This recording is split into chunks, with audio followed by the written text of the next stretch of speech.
say AJ Styles, Seth freaking Rollins, and this is BrettO Live on YouTube. What is going on, guys? BrettO Live back with another video, and today we have the Week in Review, episode 125. This is where we go over Raw and SmackDown in a setup style. You guys really enjoy these. That's why we've been doing it for the past 125 weeks. This is where we go over Raw and SmackDown in a setup style. I'll tell you guys what happened, tell you what I thought about it in a WWE action figure setup style. So without further ado, we're going to jump into it.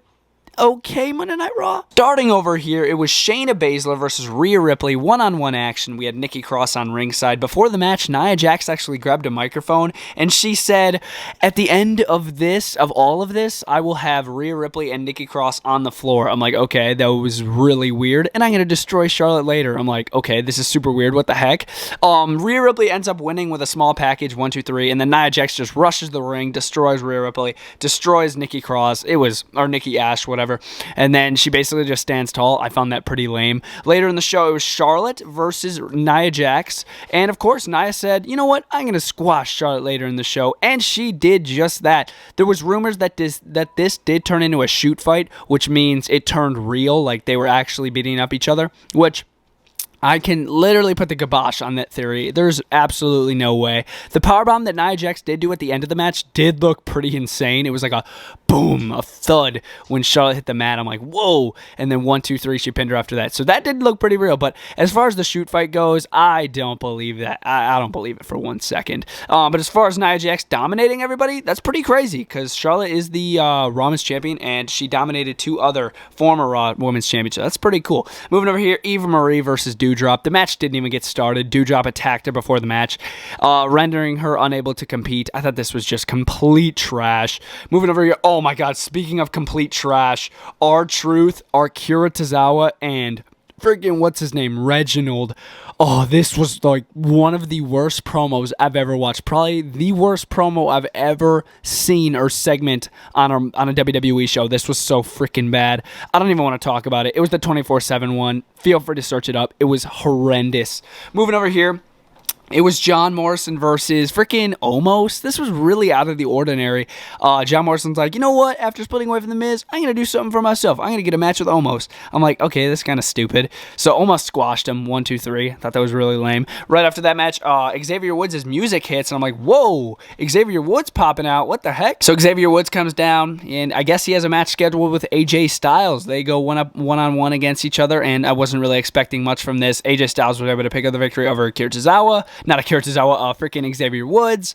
So yeah, good night for AJ Styles and Omos, I would say. But yeah, just not my favorite thing on the show. Definitely not. Speaking of my favorite thing on the show, though, this triple threat match. It was for the United States Championship. Damian Priest hosted an open challenge at the beginning of the show. A lot of people responded, but in the end, it was Drew McIntyre and Sheamus that ultimately got the challenge acceptance. It was a triple threat match. Sheamus, Drew, and Priest. It was so good for the United States Championship. Just high stakes, actual good match. Oh my gosh, it was so good. Long, just decent. Oh my gosh. In the end, it was cool to see Damian Priest retain his United States Championship in a match against Drew and Sheamus. That's crazy. Making him look really good. I really enjoyed the match. Overall, just amazing. Yeah, moving over here, Viking Raiders, Jinder Mahal and Veer. 2-on-2 tag team action. It was really lame. Nothing different whatsoever with the Viking idiots. They literally never changed. They're the same thing. They did their Viking experience maneuver and pinned him 1, 2, 3. It was super lame. Couldn't care less. Over here was Karrion Kross versus Humberto Carrillo, which I guess you could consider this Humberto Carrillo's return. But right when he come out, I'm like, okay, who's Karrion Kross facing this week? Is it going to be Jeff or freaking Keith Lee again? Nope, Humberto Carrillo. So he squashed Humberto Carrillo, tapped him out, and it was bunch of bullcrap. Who cares? Literally garbage. Moving over here, another really good match in the night, in my opinion. It was Randy Orton and Riddle, RK Bro, going up against MVP and Bobby Lashley, the Hurt Business, for the Raw Tag Team Championships. I thought that was really cool. They had titles on the line in this show. I thought that was a really cool spin on the show. I really enjoyed that. But as far as the match goes, I thought it was really good. In the end, we saw Matt Riddle hit the floating bro on MVP, picking up the victory for his team, and then Bobby Lashley tried rushing Riddle, attacking him, but then Randy was able to hit an RKO no on Bobby Lashley, and then escape the ring with the Raw Tag Team Championships. I thought that was a really solid way to end the show. RK Bro and Damian Priest, only good things about Monday Night Raw. Everything sucks. Literally, that's the only thing good right now, and it's just good. It's not great. But the Damian Priest stuff definitely growing on me. But yeah, this was a solid way to end the show. I love RK Bro, man. Really cool. Now we are going to jump into SmackDown, but before we do, I'm going to rate this show out of 5. I'll probably give it a 3. Only because the triple threat match, well, I'm going to give it a 3, but I'm leaning more towards the 2 because the triple threat match was really good, and the Randy and RK Bro stuff was really good, but literally everything else was so lame. We can review here with SmackDown. Not a bad SmackDown. I gotta admit, some pretty good action, some pretty good controversy, especially with the 2 rivalries that I was super excited about for the build-up to SummerSlam, with Roman Reigns with the Universal Championship and Edge and Seth Rollins still absolutely killing it here on SmackDown. We're going to get into that as well as everything else that happened on SmackDown right now. Starting over here, it was Rick Boogs going up against Dolph Ziggler in one-on-one action. This match was just alright. Honestly, as you guys know, all I want to happen is Robert Roode and Dolph Ziggler to freaking split up already. I cannot stand this tag team. Them together, it just does not work. I have no idea who thought of that. It just does not work. But anyways, Dolph Ziggler, Rick Boogs. Rick Boogs was able to pick up the victory yet again. I think this is like his 3rd victory on SmackDown, which is pretty good for him, but I don't really care. I would have given the victory to Dolph Ziggler. I think it would have made it a little more interesting. Moving over here, it was Rey Mysterio. Well, it wasn't really Rey. It was Dominic Mysterio versus Sami Zayn again. One-on-one action. And the whole thing that Dominic and Rey in the storyline is basically Dominic doesn't need Rey Mysterio anymore, and Rey just wants to keep on babying him and being out there. That's basically the entire storyline, and they are wearing it out so quickly. Oh my gosh. I feel like they're doing the same thing every single week, dude. So it looks like Dominic's about to win, right?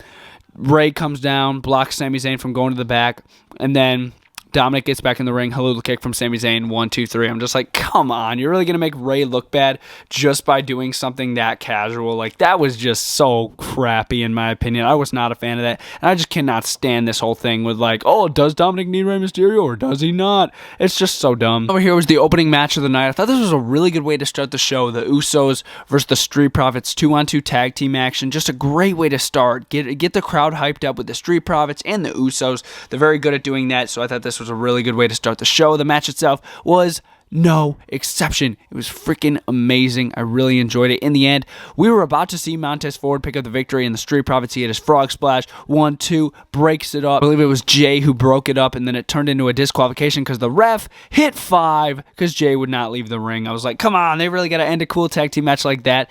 Turn into a disqualification, and then freaking Montez Ford does an insane leap over the top rope, landing on Jimmy and Jey Uso, and I think he landed on his head as well. It was freaking insane. Then they just celebrated on top of the announcer's desk, even though they technically, well, they did win by disqualification, but it was just a dumb way to win. Kind of dumb. Moving over here, this is not bad at all. This is actually kind of growing on me. Okay, Becky Lynch's music hits. I'm like, ugh, I freaking dislike Becky Lynch so much. As the OG BrettO Live fans do know, I am not a fan of Becky Lynch, even though she did say BrettO Live for the intro.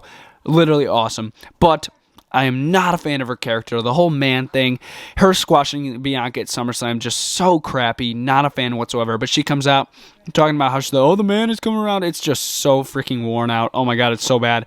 I've never been a fan of it, to be honest. The entire man thing, the entire Becky Lynch thing is just not a fan. Bianca obviously interrupts. Will we have the SmackDown Women's Championship match tonight? No. Becky backs down again. What a coward.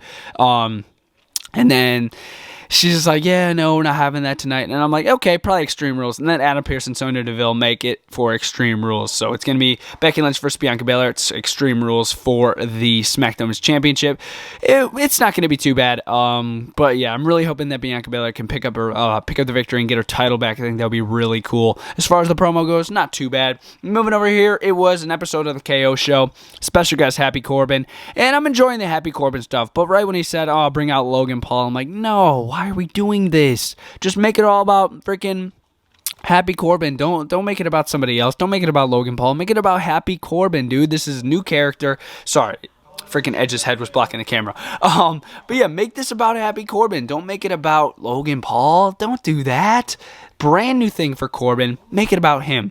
But they kind of did, because he did take a cheap shot at Kevin Owens. I really thought Baron Corbin was going to come out here and say, like, Kevin, you were the only one that tried to help me when I was down. Here's like $1 million or something. I really thought Corbin was going to do that, but they just went the heel route and he attacked him. It was okay. Over here, oh, this is just fantastic. Cesaro, Seth Rollins, one-on-one yet again. Literally amazing, just like WrestleMania and all the matches that they've had in the past. Literally amazing. Cesaro and Seth Rollins have such good chemistry when it comes to the ring. So freaking good. And the entire thing was before the match. Seth Rollins said in an interview, you know what? I lost from Edge, but I'm learning from Edge. I want to become better than Edge and this and that. Just insanely obsessed and delusional about Edge. So throughout the match, when he goes up against Cesaro, he starts using Edge's moves, like the execution, a bunch of different Edge maneuvers. And then after the match, it turns into a disqualification because Seth Rollins uses a chair on the outside, which I'm like, oh, really? You got to disqualify another match? We've already had multiple disqualifications. What the heck? But yeah, disqualification. And then he gets the metal bar, and then he puts it in the mouth of Cesaro like Edge did to Roman and the Usos. I'm like, whoa, this is so sick. And then he gets ready to do that chair smash, and then Edge had enough. He runs down. He's like, dude, you better back off. And then Seth Rollins backs off. I'm like, this is freaking amazing. Keep this going. I want to see it at Extreme Rules. I want to see a no-holds-barred match at Extreme Rules, because they already had their one-on-one regular match at SummerSlam. So I think it's time for an Extreme Rules match between Seth Rollins and Edge at Extreme Rules. I think or no holds barred. I think that'll be really freaking epic. Moving to the main event, it was Roman Reigns versus Finn Balor. I was almost for sure that we were going to see Brock Lesnar in this, but then they announced him for next week at Madison Square Garden, which should be freaking epic at the Super SmackDown. It's going to be awesome. The entire thing was Brock Lesnar. Paul Heyman, sorry. Is he affiliated with Brock Lesnar at all anymore, or is he not? He got a phone call, Brock Lesnar's ringtone, and all this, that. I'm like, oh, this is pretty interesting. The match happens, Roman Reigns, Finn Balor. Finn Balor gets attacked before the match. I wasn't a fan of that. I think that could have went without the Usos attacking Finn Balor. I wasn't a fan of that. But then the match gets underway, and then Roman Reigns is able to pick up the victory with sort of like a modified guillotine type maneuver, and he just passes him out. I'm like, oh, what? Come on. Finn Balor did have a lot of close calls though, with a coup de grace at the top rope, literally 2.75 away from pinning Roman Reigns. It was literally like that close. Like the ref literally hit his hand on the mat. That's how freaking close it was. But yeah, Reigns retains the Universal Championship. I'm like, okay, it's still pretty good. He's walking up the ramp, right? And then the lights turn red for like 2 seconds. No acknowledgement from the commentators. No acknowledgement minor acknowledgement from Roman Reigns. He looks around. He's like, what the heck was that? So what is with the red light? Super weird. Let me know in the comments down below what you guys think about the red light. I just thought it was super freaking weird how just a random red light happens when Roman Reigns is walking out of the arena. Could it be his next challenger? But who has the red light? I mean, the Demon Finn Balor, Edge recently, kind of, Brock Lesnar with his entrance music. I mean, who can that be? I don't know. We'll have to wait and see. But yes, guys, that was SmackDown. Freaking not bad show. In the end, I'm probably going to give it a 3 out of 5. Kept me entertained most of the time. But, dude, these disqualifications have to stop. Give us clear winners. Come on. I don't even know. It's just, yeah, and just some of the other stuff. You guys already have my opinion on it. But yeah, that was SmackDown. That was Raw Setup Style. We can review episode 125. I really hope you guys enjoyed. BrettO Live out.